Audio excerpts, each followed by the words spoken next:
डरपोक सास बहू। जिगर और बलराज अपने अपने ऑफिस के लिए निकल जाते हैं, जिसके बाद तानिया और उसकी सास घर के काम में बिजी हो जाती हैं। तभी रसोई में से तानिया के चिल्लाने की आवाज आती है। ओए माँ, बचाओ रे, उश, उश, उश, भागो यहाँ से। तानिया की आवाज सुनकर उसकी सास भी वहां आ जाती है। अरे क्या हुआ? और इस तरह स्लैब पर चढ़कर क्यों बैठी हो? उस छिपकली की वजह से। है? छिपकली? अरे कहाँ है छिपकली? ऐसा बोलते हुए तानिया की सास भी डर कर स्लैब पर चढ़ जाती है। अरे जब इन छिपकलियों को घूमने के लिए हमने दीवार और छत दी है, फिर ये हमारे घूमने की जगह पर क्यों उतर आती है? मुझे क्या पता, सामने बैठी है, आप ही पूछ लो ना, साथ में भगा भी देना। इस पर सास डरते हुए स्लैब पर बैठी बैठी ही छिपकली को भगाने की कोशिश करती है। हुश, हुश, हुश, अरे जा ना, वापस अपने घर जा। सासू माँ, छिपकली है, कुत्ता नहीं। अरे हाँ, छोटी सी ही सही छिपकली तो है, तो तुम ही भगा दो ना। तानिया की सास उसे स्लैब से नीचे गिरा देती है, जिस पर छिपकली तो डरकर भाग जाती है, लेकिन दोनों सास बहू के बीच टॉम एंड जेरी वाला खेल शुरू हो जाता है। आपने मुझे धक्का क्यों दिया? मुझे कुछ हो जाता तो? अगर वो मुझे खा जाती तो? अरे छिपकली थी, डायनासोर नहीं। हाँ, सिर्फ छिपकली ही थी, और आपको उससे डर नहीं लगता तो खुद क्यों नहीं भगा दिया? अरे तेरे होते हुए अगर मुझे काम करने पड़े, फिर बहू होने का फायदा क्या है? इसी तरह सुबह से शाम हो जाती है। जिगर और बलराज भी ऑफिस से घर वापस आ जाते हैं, लेकिन सास बहू की तू मैं खत्म नहीं होती। आज इस सभा का मुद्दा क्या है? मम्मी ने मुझे छिपकली के सामने फेंक दिया। अरे वाह मेरे डरपोक, मुझ पर 30 साल से शेरनी जैसे हुक्म चला रही हो और एक छिपकली से डर गई। इस पर दोनों बाप बेटे हंसने लगते हैं, जिसे देखकर सास बहू एक दूसरे की शक्ल देखते हुए अब अपनी लड़ाई भूलकर उनसे लड़ना शुरू कर देती हैं। अरे आप ना ज्यादा बत्तीसी ना दिखाओ, नहीं तो शेरनी के एक पंजे से 32 के 32 दांत बाहर निकल आएंगे। अपनी माँ की इस बात पर अब जिगर अपने पापा को देखकर हंसने लगता है। अरे क्यों पापा, आ गया स्वाद। अभी आपको भी आएगा स्वाद। इस पर घर में सास बहू ड्रामा बंद होकर पति पत्नी नौटंकी शुरू हो जाती है, जिस पर तानिया से कहा सुनी के बीच जिगर अचानक चिल्लाते हुए कहने लगता है। कॉकरोच, इतना बड़ा कॉकरोच, हे भगवान, हमें इससे कौन बचाएगा? कॉकरोच का नाम सुनते ही दोनों सास बहू सारी लड़ाई भूलकर फुदक से कूदकर पास रखे सोफे पर चढ़ जाती हैं। अरे कहाँ है, अरे कहाँ है कमबख्त? अरे उसे भगाने की जगह अनाउंसमेंट तो ऐसे कर रहा है जिससे 12:40 की आखिरी लोकल है, छूटनी नहीं चाहिए। अरे भलाई का तो जमाना ही नहीं है। ठीक है भाई, अब मैं आपको बिल्कुल भी नहीं बताऊंगा कि आपके पीछे भी एक बहुत बड़ा कॉकरोच बैठा है। जिगर की बात पर एक बार फिर दोनों डर से उछल जाती हैं, जिसके बाद जिगर और बलराज इसी तरह कभी कॉकरोच तो कभी छिपकली का नाम लेकर उन्हें परेशान करते रहते हैं। अगली सुबह ये दोनों हमारे डर का ऐसे मजाक बना रहे थे जैसे खुद कभी किसी चीज से ना डरते हो। ये जिगर ना बचपन में तो चींटी से भी डर जाता था। पर मम्मी, उन्हें डराने के लिए मैं चींटी तो नहीं पकड़ सकती। अरे पागल औरत, इतना बड़ा होकर क्या वो चींटी से डरेगा? मतलब हमें बदला लेने के लिए कुछ अलग सोचना पड़ेगा। अरे वाह, क्या ब्रांड न्यू न्यूज दी है। सोचो अब। दोनों बहुत देर तक जिगर और बलराज को डराने के लिए अलग अलग तरीके सोचती हैं, पर किसी भी अंजाम तक नहीं पहुंच पाती, जिस पर तानिया की सास उससे कहती है। हम उन्हें नहीं डरा सकते, पर अपना डर तो खत्म कर ही सकते हैं ना। अगर हमारा डर खत्म हो जाएगा तो फिर वो अपने मजे के लिए किसे डराएंगे और इसी तरह उनका पचका हो जाएगा। हाँ, नाइस आइडिया, पर मुझे इससे डर क्यों लग रहा है? सास की बातों से डरते हुए भी वो दोनों अपने डर को खत्म करने के मिशन पर लग जाती है, जिसमें पहला कॉकरोच सामने आते ही वो डर कर भाग जाती है। हमसे ना हो पाई मम्मी, इससे आप ही निपटो ना। अरे क्या आप निपटो, साथ चल, नहीं तो तेरे ऊपर ना छिपकली गिरा दूंगी। हाँ बस हाँ, पहले छिपकली पकड़ कर तो दिखाओ। अरे यार चल ना। इस पर दोनों भगवान का नाम लेते हुए एक वाइपर लेकर कॉकरोच के पास जाकर डरते डराते उसे भगा देती हैं, जिसके बाद उनमें थोड़ी हिम्मत आती है और वो दिन ब दिन एक एक कर अपने हर डर पर काबू पाने लगती हैं।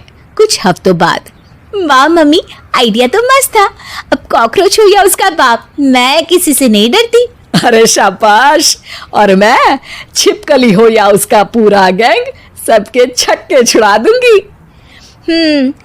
पर मम्मी जी, उससे पहले किसी को सबक सिखाना है। उसी रात जब बलराज और जिगर टीवी देख रहे होते हैं तो दोनों सास बहू प्लान बनाकर छुपके से उन पर नकली छिपकली और कॉकरोच फेंक देती हैं, जिसे देखते ही वो दोनों अपनी जगह से उछल खड़े होते हैं। अरे ओए माँ, छी ये छिपकली कहाँ से आ गई? ओह, अब इस कॉकरोच को मेरे ऊपर से हटाओ ना। अरे क्यों बेटे, कैसे माँ याद आ गई? जब माँ को डर लग रहा था तब तो बहुत खिल्ली उड़ा रहे थे। ससुर जी, कॉकरोच से तो हम जैसे डरपोक डरते हैं, फिर आज आपको क्या हुआ? दोनों हंसने लगती है, जिससे जिगर और बलराज को भी उनकी गलती का एहसास होता है। दुर्गा नदी के किनारे बसा एक गांव फूलपुर। गांव में कुछ 100-150 लोग रहते थे। अंजलि, जो कि पास ही के जिले में रहती थी और 12वीं पास कर चुकी थी, उसके पिताजी ने बेटी को जल्दी विदा करने के लिए उसकी शादी फूलपुर गांव के मुकेश से करवा दी थी। मुकेश कभी स्कूल नहीं गया था और इस कारण वो पढ़ा लिखा नहीं था और बाकी गांव वालों की हालत भी मुकेश जैसी ही थी। मुकेश के घर में उसके माता पिता भी रहते थे। सासू माँ, मैं बाहर मंदिर तक जा रही हूँ, आधे घंटे में आ जाऊंगी। अरे अभी कहीं जाने की जरूरत नहीं है, चुपचाप जाके रसोई में रात के खाने की तैयारी करो। और ये घूंघट क्यों हटा लिया है तुमने? क्या पता नहीं कि इस गांव में औरतें बिना घूंघट के नहीं रहती? रात में अंजलि छत पर जाकर अपनी मम्मी से बात कर रही होती है। तभी गांव की 3-4 औरतें उसे देख लेती है और दरवाजे पर आकर उसकी सास से शिकायत करने लगती है। और क्या हुआ? अरे छत पे तो देखो, आपकी बहू मटक मटक के किसी से फोन पर बात कर रही है। दिन भर फोन पे लगी रहती है। अरे कल तो मंदिर के पास वो क्या कहते हैं, सेल्फी ले रही थी। शहर की बहू रखना अच्छा शान की बात है, पर देखना इसके लक्षण से ये तो तुम्हारे परिवार को बदनाम ना कर दे। ये पहली बार नहीं था जब सास से गांव के लोगों ने अंजलि की बुराई या शिकायत नहीं की हो। अब तो ये रोज की बात थी। अंजलि ये सब सुन लेती है। जब वो नीचे जाती है तो मुकेश भी वहां आ जाता है। सास कहती है, बेटा, लोग घर आकर शिकायत करने लगे हैं बहू के कामों की, देख लो। पति हो, संयम से रखो इसे। माँ जी, मैं तो अपनी माँ से बात कर रही थी, क्योंकि यहाँ कोई बात करने लायक ही नहीं है और अब मैं माँ के पास ही रहूंगी। वहाँ क्या रहना, वहाँ बाहर के लोग तो ठीक है, पर घर के लोग भी इज्जत ना दे सके।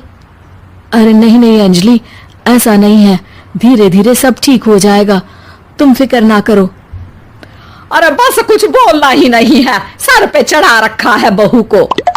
सास मुकेश की नरम बात सुन के वहां से मुंह चढ़ाकर चली जाती है। मैं तो कहती हूँ हम दोनों शहर चले जाते हैं। मैं पढ़ी लिखी हूँ, मुझे वहाँ नौकरी भी मिल जाएगी और थोड़े दिनों में आप भी वहाँ कुछ काम ढूंढ लेना। अरे नहीं नहीं अंजलि, हम यहाँ ना गांव का खेत, माँ पिताजी को छोड़कर शहर नहीं जा सकते। माँ पिताजी को कैसा लगेगा और गांव वाले क्या सोचेंगे?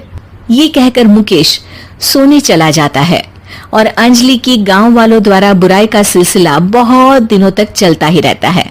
लेकिन अंजलि गुस्सा ना दिखाते हुए समझदारी से काम लेती है। बारिश का मौसम चालू हो जाता है। जोरदार बारिश से पूरे गांव में हाहाकार मच जाता है। दुर्गा नदी में बाढ़ आ जाती है और बाढ़ का पानी पूरे गांव की फसल तबाह कर देता है। फसल की ये हालत देखकर गांव वाले निराश हो जाते हैं और बात तो यहाँ तक पहुँच जाती है कि कुछ लोग तो अंजलि को इस सब का दोषी ठहरा देते हैं। अरे पूरी फसल तबाह हो गई, पता नहीं किसकी नजर लग गई है। अरे जब से चौधरी परिवार में ये शहर की बहू आई है ना, तब से ही गांव की शांति चली गई है। इसके कर्म कांड से माँ दुर्गा नदी भी खुश नहीं है। ये सब सुनकर बेचारी अंजलि रोते हुए अपने घर चली जाती है। कुछ दिन बाद सभी गांव वाले अपनी फसल का मुआवजा लेकर अपने अपने घर आते हैं। मुकेश भी 1500 लेकर आता है। अंजलि को जब पासबुक दिखाता है तो अंजलि हैरान हो जाती है। अरे, ये पासबुक में तो उन्होंने 4000 की एंट्री करी है और आपको सिर्फ 1500 दिए। सच में? अरे, वो सरकारी अफसर आपको बेवकूफ बना रहे हैं। सरकार की तरफ से हमें 4000 मिले हैं, लेकिन बाकी का सारा पैसा खुद ही खा रहे हैं। आप लोग के अनपढ़ होने का फायदा उठा रहे हैं। ये सब सुनकर मुकेश परेशान हो जाता है, लेकिन अंजलि उसे हिम्मत से काम लेने को कहती है और सुबह होते ही मुकेश को पंचायत कार्यालय ले जाती है और साथ में गांव के और लोगों को भी। आप सरकारी बाबू क्या गांव के लोगों को बेवकूफ समझते हैं? आपको क्या लगता है ये पढ़े लिखे नहीं है तो आप कुछ भी मनमानी करेंगे? ये बेचारे दिन रात इतनी मेहनत करते हैं, ये हमारे अन्नदाता हैं और आप इनके साथ ऐसा धोखा करते हैं। अरे क्या बके जा रही है ये लड़की, किस धोखे की बात कर रही है? अपने कांड करके नदी माँ को नाराज करके हमारा नुकसान करके इसे चैन नहीं मिला क्या? सरपंच जी, इन सरकारी बाबू ने मुझे बेवकूफ बनाया है और मेरे हिस्से के पैसे खुद चट कर गए। बस ये सुनते ही सरपंच वहां से दुम दबाकर भाग जाता है। पता चलता है कि जनपद अधिकारियों ने गांव के सरपंच के साथ मिलकर सबके साथ धोखा किया है। सब लोगों का विरोध शुरू हो जाता है और आखिर में अधिकारी सब गांव वालों के हिस्सों के बचे हुए पैसे उन्हें लौटा देते हैं और कई दिन तक सरपंच गांव में लौटता ही नहीं। अंजलि, तुम नहीं होती तो हम गांव वालों को तो पता ही नहीं चलता कि ये हमें हर बार बेवकूफ बनाते हैं। हाँ हाँ अंजलि बेटी, हमें माफ कर दो। हम सब तुम्हें बुरा भला कहते रहे, लेकिन तुमने ही आज हमें बेवकूफ बनाने से बचाया है। हमें तुम पर गर्व है बेटी। अब समझ आया कि सरपंच तुमसे नहीं, तुम्हारे पढ़े लिखे होने से नफरत करता था। क्यों ना इस बार हम अंजलि को ही सरपंच पद के लिए चुन ले? क्या कहते हो गांव वालों? पढ़ी लिखी सरपंच। बस पूरा गांव अंजलि के लिए ताली बजाता है और अंजलि की सास उसे खुशी से गले लगा लेती है।